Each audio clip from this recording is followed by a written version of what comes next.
ये जो एक पुराना मैप देख रहे हैं ना आप, ये मैप मलक्का सल्तनत का है। आपको लगेगा ये कौन सी बला थी, तो ये दरअसल उस समय एक ऐसी सल्तनत थी पास हीरा था, और वो हीरा था मलक्का स्ट्रेट। ये आज की नई बात नहीं है कि चाइना अपनी सीमा को बढ़ाना चाहता है, या कभी जापान अपनी सीमा को बढ़ाना चाहता था, या आज रूस बढ़ाना चाहता है, या फिर अमेरिका वेनेजुएला की तरफ देख रहा है। बहुत सालों से ये सारी चीज़ें चलती रही हैं। कहते हैं जर ज़मीन जोर के, नहीं तो किसी और के। तो हर सल्तनत में और हर शासन में यही रहा है कि अपनी जमीन की रक्षा खुद करो। तो एक जमाने में यहाँ पर हुआ करता था मलक्का सल्तनत, जिसके बारे में कहा जाता था कि जिसने मलक्का पर कब्जा कर लिया उसने वेनिस तक पर कब्जा कर लिया। अब ये अचानक से कौन सा कॉन्सेप्ट था उस जमाने में, कब की बात है ये 1511। लेकिन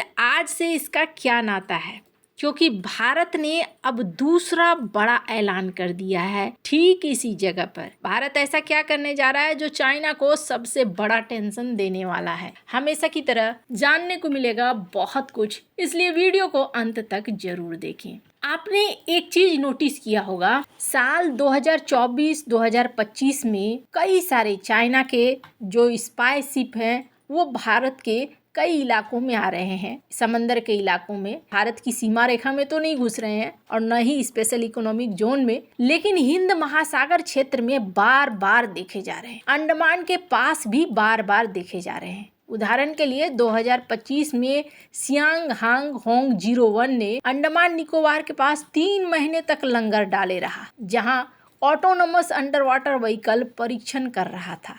और कहां पर, ये अंडमान के पास ही। जुलाई 2025 में एक जहाज ने AIS ऑटोमेटिक आइडेंटिफिकेशन सिस्टम बंद करके गुप्त रूप से ऑपरेट किया, जो भारतीय जल सीमा के करीब था। भारत ने कई बार अपने मिसाइल परीक्षण को कैंसिल किया क्योंकि ये जहाज पास थे, टेलीमेट्री डेटा चुरा सकते थे। चाइना की सबमरीन नियमित रूप से हिंद महासागर में आती है। साल 2013-14 से ये बढ़ी हैं, अक्सर एंटी पायरेसी मिशन के नाम पर। अंडमान के पास कई बार सबमरीन स्पॉट की गई हैं, लेकिन ये करती क्या है, क्या समस्या है इनको? समस्या इनकी जो है उसकी वो सुरक्षा करते हैं, और वो समस्या है मलक्का स्ट्रेट। ये सबमरीन भारत की नौसेना की गतिविधियों पर नजर रखती है कि भारत कहीं मलक्का स्ट्रेट को चोक न कर दे, बंद न कर दे। और अभी अगर आप देखेंगे, म्यांमार का कोको द्वीप जो अंडमान से सिर्फ 50 से 55 किलोमीटर दूर है, यहाँ पर सैटेलाइट इमेज में रनवे दिख रहा है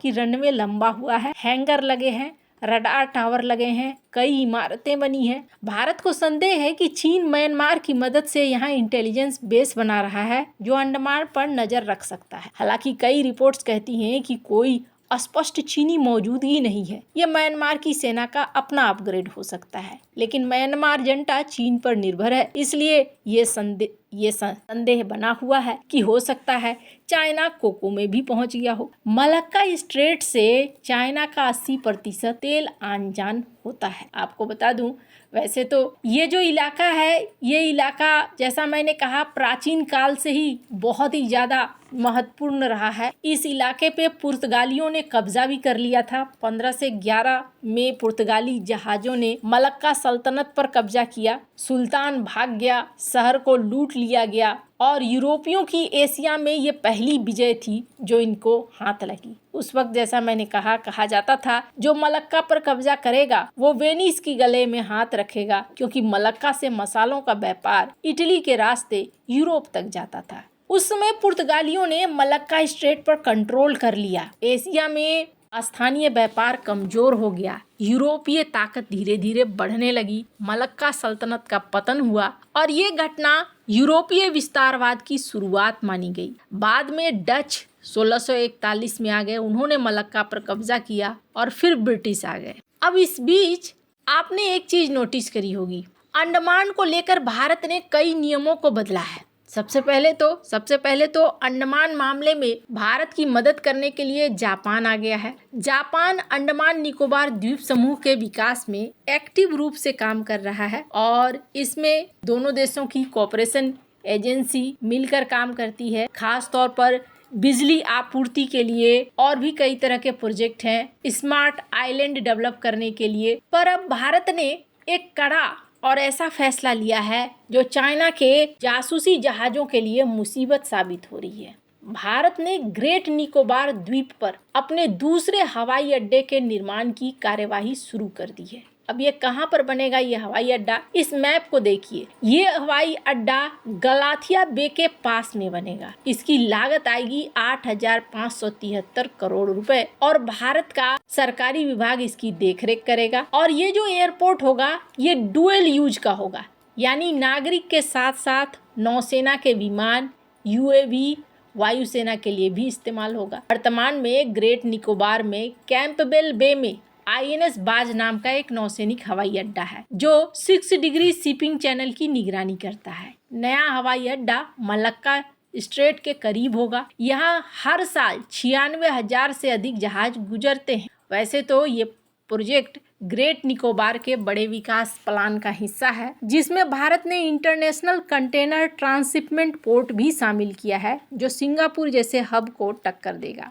ग्रेट निकोबार भारत का सबसे दक्षिणी द्वीप है, स्क्रीन पर आप देख ही सकते हैं, जो बंगाल की खाड़ी पर है और मलक्का स्ट्रेट के एकदम सामने है। ये स्ट्रेट चाइना को बहुत टेंशन देता है और यही बात है कि इस मलक्का स्ट्रेट को रोकने के लिए चाइना ने भारत के चारों तरफ स्ट्रिंग ऑफ पर्ल्स बना रखा है। पाकिस्तान का ग्वादर, श्रीलंका का हम्बनटोटा, म्यांमार का कोको यहाँ पर कब्जा जमाने की कोशिश इसलिए कर रहा है ताकि ग्रेट निकोबार में भारत के पास जो ये रणनीतिक ताकत है इसे कमजोर किया जा सके। खैर, भारत सरकार जिस तरीके से इस दिशा में बहुत तेजी से आगे बढ़ रही है ये बहुत ज़्यादा जरूरी भी था।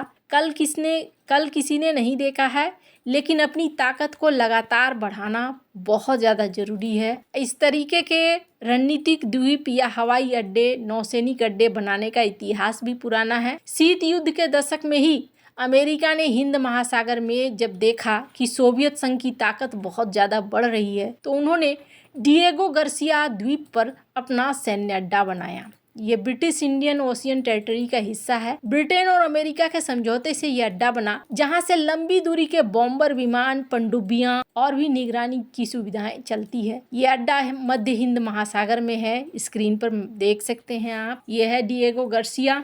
यहाँ से चाइना को कंट्रोल करने की कोशिश करता है और आपने अक्सर ये देखा होगा कि चाइना अपने वीडियोस में डिएगो गार्सिया को निशाना बनाता रहता है और ये कोशिश करता रहता है कि अमेरिका को ये दिखलाए कि हम डिएगो गार्सिया को कभी भी निशाने पर ले सकते हैं। भारत का ये कदम बहुत ज़्यादा ज़रूरी था। वैसे आपको क्या लगता है, इन सब मामले में आपकी क्या राय है, कमेंट कर ज़रूर बताएं। जल्द मिलते हैं अगले वीडियो में नई खबर के साथ।